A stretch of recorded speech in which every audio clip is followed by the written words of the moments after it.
Hello everyone, welcome to another IT Career Talk with Professionals. And today I have a AVP, Project Enablement and Control Office. My guest today is Miss Cheska Marie Villarroya. Hello Cheska. Yes, hello Rafi, and hello to our audience. I also want to thank you, Rafi, for inviting me to speak with you today. Right. So Miss Cheska, you have a very long title and it's right? It's not commonly seen. So maybe you can Hmm, describe for us what your role is. sure. I'm an assistant vice president for the Project Enablement and Control Office of a bank, Mhm. a multinational bank. So I agree with you, Rafi. Maybe this is unusual or sounds unusual to some people, but more commonly, the Project Enablement and Control Office is more commonly known as the Project Management Office. Okay. From an IT industry perspective, or I think some may call it the Central Project Management Office or CPMO, or others may call it the Enterprise PMO or EPMO. As part of this group, I am in part of the central function, central project management function, partnering with project managers of IT application and application maintenance projects, making sure that they adhere to our quality controls, the project management methodology of our organization. So we partner with our project managers and delivery leads in managing the end-to-end delivery of our projects. That means from planning up until deployment or implementation. So in my capacity right now as an AVP of project enablement, I am currently focused on the planning phase. So meaning when a project is initiated, I review their business case. I review their project plans, their resource plans to assess the feasibility of the project, make sure that it aligns to our organizational strategy and objectives. I also make sure that they're able to justify why they need the funding for Mm, this project, right, right? right. So again, it ties up to meeting our organizational objectives, because if it does not, if based on my assessment, it does not reap any benefits, any financial benefits to the organization, and would just add to overhead expenses, then we would undergo the review and challenge process and why this project is necessary. So part of my role is to review the budget, make sure that the budget is aligned to the project solution. I make sure that their project plans make sense and follow a logical approach. So most of the projects that I'm supporting right now or working with right now are still following the traditional waterfall Right. approach Mhm. rather than agile. Given that I'm with a multinational bank, and banks still tend to cover the legacy way of doing things. So also in terms of reviewing the resource plan, I make sure that they have the required resource commitments for this project, especially during the planning phase. It's important as a project enabler or a central PMO officer to make sure that projects start on the right foot, and they have the required resource commitments set in place to make sure that they're executing the project correctly and Right. according to your organizational methodology right from the start. And as an AVP, is there a VP and even P of Project Enablement and Control Office? No? Just to clarify. Yes. Yeah. Yeah, so I mean, maybe those who are familiar with the banking industry, Mhm. I think in terms of the levels or the positions, they're quite uniform. So yes, to answer your question, yes, there is a VP, there's an AVP, there's a VP, and at least in the case of our company, after the VP, there's a director. Director, okay. Yeah, there's a director, and then from director, you get promoted to the C level, C level executives. So yes, there's a VP, but right now I'm reporting to a director, mainly because of how our organizational structure is currently based right now. But in terms of if you want to know more about what's the difference, or what the difference is between what a VP does and an AVP does. So normally at the VP level, at least in my department, that's where they are asked to handle more, I would say, more complex projects. Definitely, they will have more responsibilities. They would have more people to manage, managing a larger team. And right now, because our organization structure is very lean, I, as an AVP, don't manage any people directly, because part of my everyday operations would be dealing with multiple project managers from different projects. Right. So that's basically my role right now. And I guess I want to ask, what are some of the hard skills, no, that you need to have to be in your position as an AVP of Project Enablement and Control Office? Do you need things like a PMP? You need accounting, because you said there's budgeting. Yeah. No? What are the skills and values that you have to possess to be Yeah. qualified as an AVP of your role? Right. Yeah. So that's a good question, Rafi. So as the name suggests, project and enablement, or what I mentioned earlier, most organizations call it PMO. Project management is at the heart and soul of what we do. So I graduated with a degree in management information systems. So definitely a solid background, a solid understanding of the concepts of project management, and also it comes with experience, because I started out with an IT consulting company, doing project management work, as well as quality and process improvement. So it comes with experience of not only learning the concepts, but applying those project management concepts as you work with different projects. I think that is a key to progressing to where I am today. And also, during the time when I was starting out with my career,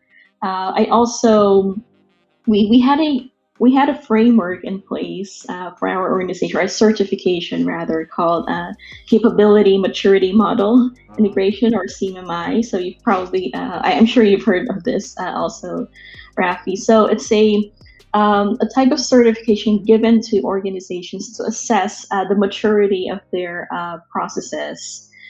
Because as I mentioned earlier, projects have to adhere to a certain organizational standard, the organization methodology. And when I say methodology, that means the processes, specific deliverables that they must produce from planning until implementation. So each and every project or each and every organization has their own methodology that is aligned to a specific standard. So when I was still with IT consulting, our standard at that time was vetted against a CMMI level 5, which is the highest maturity level.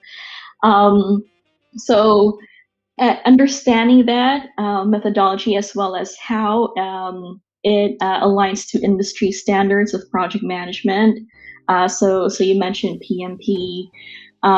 So I think that's that is a key to making sure that you are successful in this role. But maybe just to clarify with you, Rafi, having a PMP certification is not, I would say it's not a deal breaker for you to be successful in this role or not. I mean, I do have my industry ITIL certification, Right. and I'm still working on my PMP certification, to be honest. So do not be discouraged that you won't be able to find a role in project management, even if you don't have, or if you don't have a PMP certification. Because I said, as long as you fully understand the concepts and have the necessary experience to succeed in your role, then you can do it. I mean, the certification, I would say, is well, it's definitely something nice to have, and I would definitely encourage people to pursue that. But it should not be a deal breaker for you to determine whether or not you should be successful in your role. Right, right. You mentioned that your management position is quite unique because you don't have a direct, um, you don't have Yeah, a for now. direct Yes. member for now, no? So Yeah. how would you describe your management style then, given that I would say you wouldn't have full control because they're not Mhm. reporting directly to you, no? So how do you Mhm. like how do you manage that? Yeah. So right now, I don't have any direct reports. Mhm. However, I do have a lot of experience managing a large group of people Right. in my previous company or my previous role. So the largest team that I've ever handled was a team of 30, around 36 or 38 people. Mhm. I was the PMO manager of our offshore team, and we were providing services to um, a bank, a financial industry. We were providing PO services to a client in the financial industry. So, in terms of my management skills, I, I make sure that I earn the trust and Mm. confidence of the people that I'm working with. I think that's very important for you to build a collaborative and a cohesive team. And also, I make sure that I take time to understand what their skills are, what their passions are, and what their career goals are. Right. So every month, and I'm very hands-on with my folks, with my team members. At least once a month, I have 30 minutes, or I spend 30 minutes or 1 hour having one-on-ones with them. Mm. Um, Wow. because one-on-ones with all 36 Right, people. exactly. That's a Um, lot, no? To have a yeah, and that's a one-on-one. lot, but I find it Mhm. fulfilling, and my team members, they do appreciate that. In fact, I always I mean, they always highlight that whenever I speak with them, like Mhm. how much they appreciate, me giving 30 minutes or 1 hour of my time to speak with them, to I mean, just to have a sense of how they're doing Right, right. with their job. Do they need my help on anything? Are there any issues that I can help with? And as I mentioned, even more than the work that they do, I think it's also important for me as a manager to understand what their passions are, what their career goals are, because I want to make sure that what they do is aligned to what they want to be or how they want to progress in the company. So I think that's my style as a manager. I make sure that we are able to deliver on our commitments to our clients. However, I'm also focused on the professional goals of my people, of my Right, right. teammates, and I want to help them become successful and make sure that they achieve their objectives in their career. Right, right. You touched upon this a little bit a while ago, talking Mm-hmm. about success, no? That Mm-hmm. you need that experience, not necessarily the certification to be successful. How do you define success for yourself? So success can be ambiguous, right? Mm-mm-mm. Because each and On your every one of personal, us right? has, Mm-mm. yeah, I mean, each and every one of us has a certain definition of what we mean by successful or Mm-mm. what we mean by success. To me, I would consider myself successful if I'm able to meet my personal targets in terms of my career. Because personally, I'm very forward looking. Ah, okay. So I'm very forward-looking. I try to plan out or charter my career such that I have interim goals for myself. So let's say in the next 2 years, I want to be promoted to a VP, for Right, example, right, right. right? Or in the next 5 years or maybe 10 years, I want to be promoted to a C-level executive. So, I mean, those are some of the examples of the goals that I want to set or have set for myself. So if I am able to achieve those interim goals in my career, then I would consider myself successful. And I think you can. I also apply it to my day-to-day work, right? Because every day I do have a plan of the tasks that I'm supposed to accomplish. So, I mean, if I do not accomplish that set of tasks for the day, then probably I wouldn't feel as fulfilled as I hope I would be. But I think you can also apply it to your day-to-day objectives, to your day-to-day goals, right? So setting interim goals, small steps, small goals for yourself, and measuring your performance against those small goals or interim goals. I think that's how you can measure whether or not you have reached that level of success that you're looking for. Right, right. And a while ago, you mentioned about the passions of your teammates as well. Mhm. And maybe Yeah. want to ask also what your passion is. Is it also is it the same as your goals for your success, or you Mhm. also have a different set of passion at the moment? Yeah. So right now, I am passionate about learning something new every day. Mm, So for the and this is something that I know everyone has to recognize that there will always be learning opportunities, right? I am very much open to challenges, doing work outside of my comfort zone. And I think that's also one thing that I meant to highlight to your question earlier about defining, defining success is um, one of the one of the pieces of advice that was given to be by one of my previous managers is, you have stopped growing if you know that what you're doing is something that you're good at, and you mm, to the point that you no longer feel challenged, mhm. to the point that you feel that you're no longer learning something new, and maybe that's your indication that maybe it's time to move on, maybe to a new role, ask for new responsibilities. And that's what I'm passionate about. I'm passionate about um, seeking new opportunities to challenge myself. And maybe to be more specific, since I've been in the IT consulting industry for more than 12 years. So right now I have started my career in the banking industry. So I wanted to understand more of the business side of things. And during my time with the IT consulting company, I was mainly supporting financial services projects or providing project management, quality process management, or improvement support to our financial services clients. So that has sparked an interest in me to learn more about the business of financial services. So although I'm not an accounting graduate, I'm not a finance graduate, it's something that I want to learn. So as I said, this is an example of how I was able to go out of my comfort zone. I don't want to just focus on the IT side of things.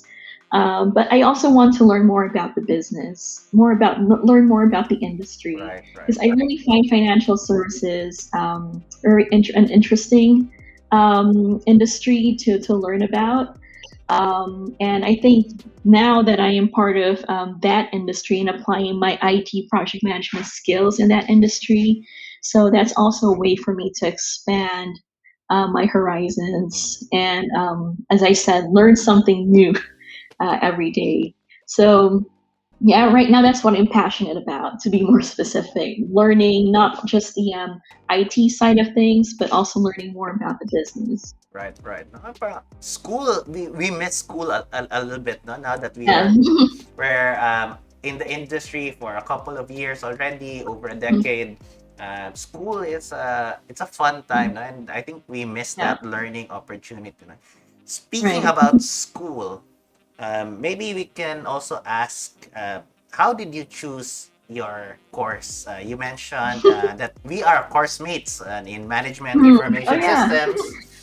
So maybe to our audience, they want to ask, so was this something that you decided, like, I really want to be in IT at the time? Was this like Mhm. influenced by your family members, relatives? What was the factors when choosing a Mhm. course? Yeah. So back in the oh, I don't want to reveal my age. I'm just kidding. But during that time, when I was in high school, that was it. That was the, I would say, the generation or the era when the computer started to boom. Uh-huh. The internet started to boom. We started to have, or the different schools or academies started to develop curriculums, or curricula on computers, right? Computer sciences or basic computer science concepts. So I had a computer class Uh-huh. throughout high school. I learned basic programming, and I found it interesting. Although I thought to myself that I know for a fact that I won't make a good programmer, Uh-huh. mainly because I feel it's not for me. I do understand the basic concepts of application development or programming, but I felt that I wanted to focus more on the IT project management side of things. Right. And I think that was driven by my computer science class back in high school. I learned about the different roles in the IT industry, from being a developer to a designer, tester, to being an IT project manager. So when I learned about those roles and the possibilities that were offered to us when I was applying for, when I was submitting college applications, I thought that MIS would is very much aligned with my skills, Uh-huh. with my interests, and being in my role as a project enablement officer. I don't need to have technical skills in programming, Right. but I need to have business acumen or IT project management skills, which I know I am good at, and these are areas that are aligned to my passion. And so it's more of understanding what you want to do in life, right? What you want to do in life, what you know you can be good at, and aligning that to what type of course you want to pursue. And just one more question on this area, no, or era, is after graduation, usually the first job or the job that you pick also Mm, has a significant impact mm, on your career. So how did right. you choose your first job? Um, so I got a call from Uh-huh. the IT consulting company, and they mentioned that there was an opening Uh-huh. for their PMO, Uh-huh. their PMO department. So at that time, I mean, being fresh out of college, being young with no prior work Right. experience, I had to open my mind Uh-huh. to the possibilities, to the opportunities being fed my way, and also being proactive as well and applying for available positions. But one of the companies that I've applied to was this IT consulting company that I've worked with over the past or for more than 12 years. Right. So they reached out to me. I took my chances. The application process was relatively quick, since at that time they had they call a 1 day interview process. Uh-huh. So at that time, it took me about maybe an hour for the preliminary exam. It's like an entrance exam in Okay. college. And then I was asked to wait for a few minutes, and then someone from HR came in, asked me for an interview, an on the spot interview. So I went through the interview, waited for another 30 minutes or so, and then was interviewed by another person, a more senior person from the company, and that's when I found out that I got the job. Right. So, although I still had pending applications at the time in other companies, I mean, I took my chance, Uh-huh. mainly because it's also important for me to seek stability in my role. So I know for a fact that this company is one of the Fortune 500 Uh-huh. companies that we have right now, and has always been. I did a lot of research about this company, how their clients, what they do, the value that they bring, and also the career opportunities. So I did my research while I was going through my job application process after I graduated from the university. So I thought that the opportunity was already in front of me, and I didn't want to lose it. Right. So, based on the progress of my job applications in other companies and the opportunities that have already been fed to me at that time, so I jumped right in, took my chance, and in other words, I did land on the job. Right. Right. I did land the job. And lo and behold, I've been with the company for I've been saying more than 12 Uh-huh. years, and what kept me in this company was basically the opportunities, the growth opportunities that I've experienced, and even more than that is are the people that I've worked with. I've been very fortunate to have worked with project managers who are very supportive, or supervisors rather, who are very supportive of my career goals. And I think that's very important for me to stay motivated, to push myself harder, and achieve more challenging goals for my career. So that has helped me a lot in staying with this company for several years. And right now, I've chartered a new path for myself, mainly because I moved to the U.S. But and to your point, since I moved to the U.S., I felt as if when I was applying for a new job, I felt as if I was back to square one. Oh. Yeah, after I graduated from the university, I was reminded of my job application process then after graduating from college.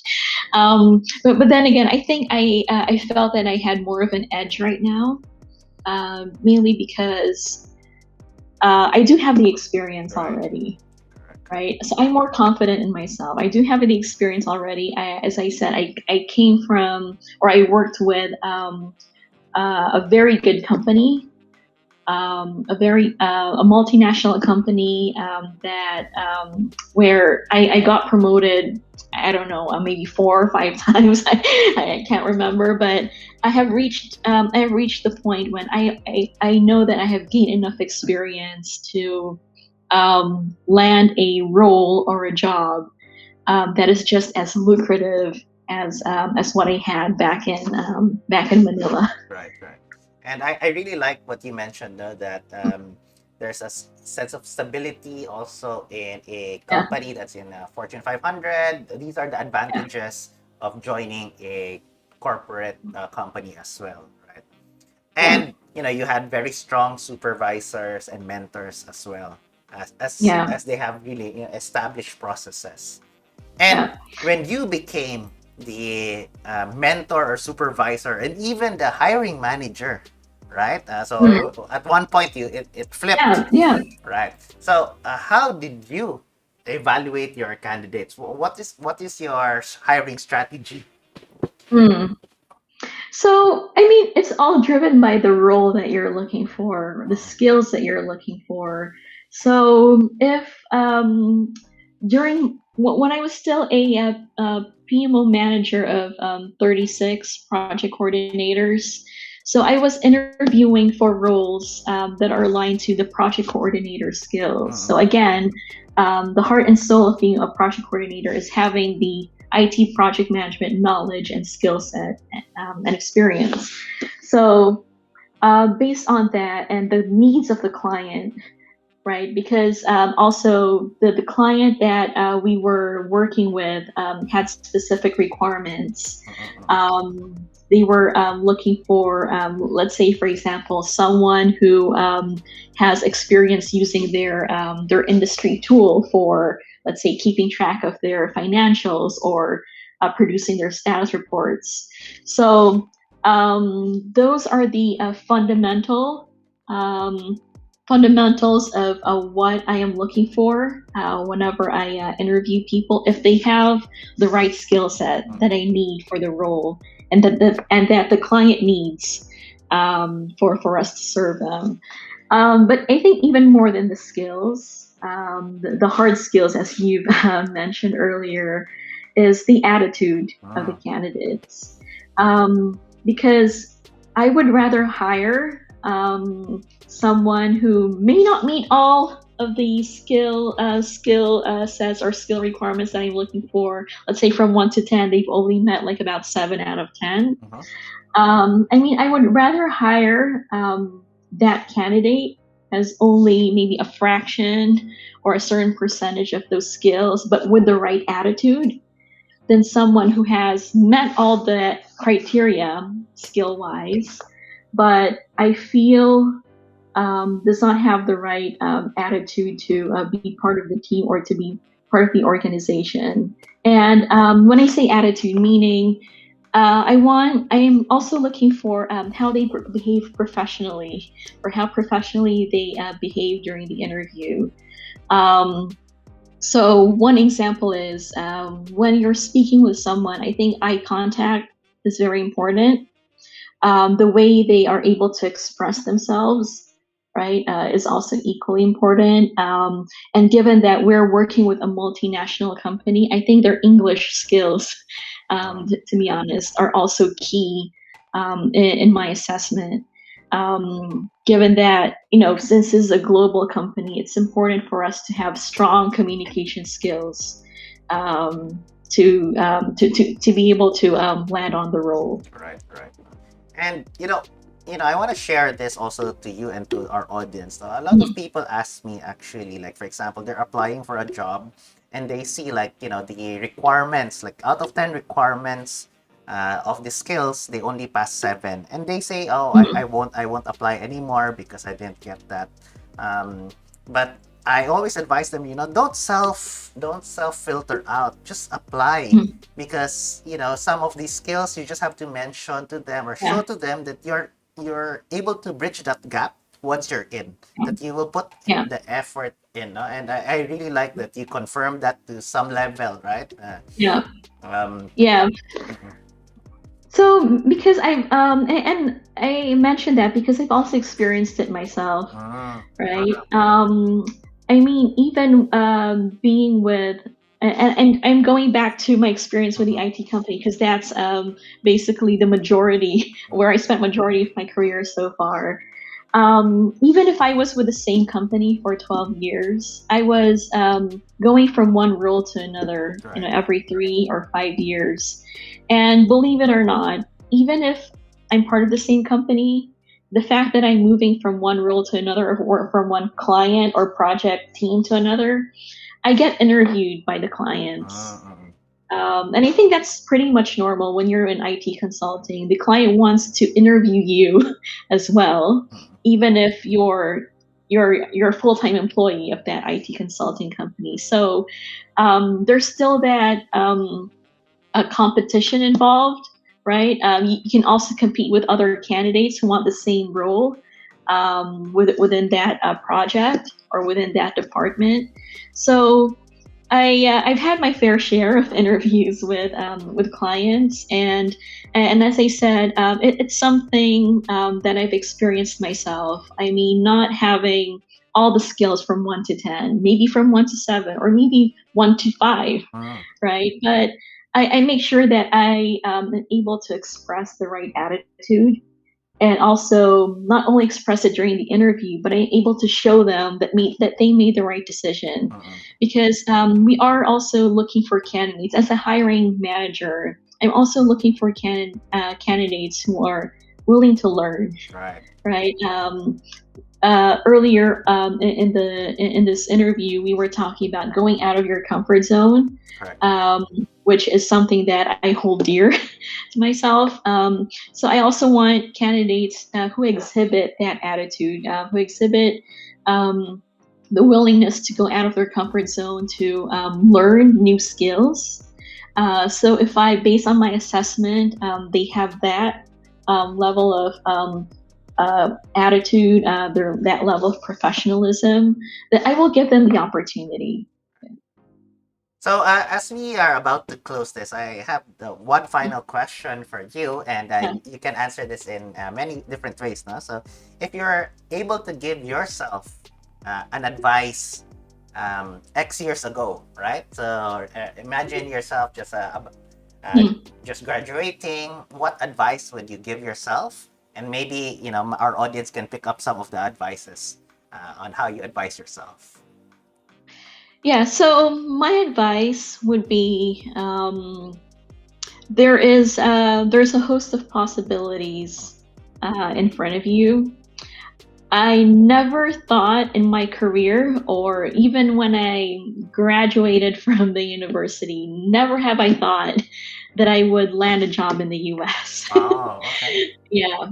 So, I mean, I'm not going to go through all the details of my migration and all that, but Right. it was mainly driven by personal circumstances, right? But again, never stop being open to possibilities. If there's a challenge or a new role that is being given to you, I would say grab it, right? Because as I said, learning is a continuous process. You never stop learning. You will always be given the chance to go out of your comfort zone, do other responsibilities, or assume other responsibilities than what you're comfortable doing. And I think that is important for you to progress in your career.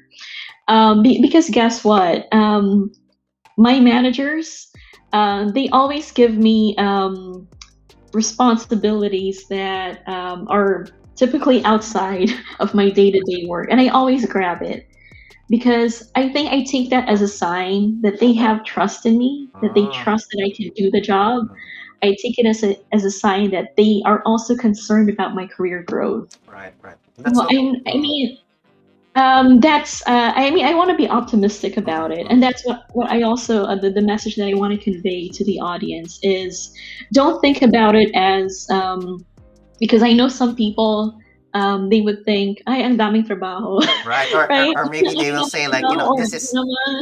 outside Yeah. my job description, di ba? Yeah, Parang this ganyan. outside of my job description. I wasn't paid to do this, but I mean, for as long as I'm not saying that you have to spend sleepless nights Mm-mm. doing all these responsibilities. I mean, it should be within reason, Within right? reason, It of should course, be of within course. reason for as long as your capacity permits. But again, I had the luxury of having managers who are constantly giving me these opportunities until now. They give me new challenges. They give me responsibilities outside of my day to day work, and I take this as a sign that they are concerned about my career growth, and they want me to reach further heights or new heights in my career. So don't take it negatively. That's my advice. Don't take it negatively. Take it as a small step, or for each challenge that you're posed with, take it as a small step towards moving up in the career ladder. All right. Well, thank you so much for that advice. And audience, I hope you learned something today here, and it touched your lives.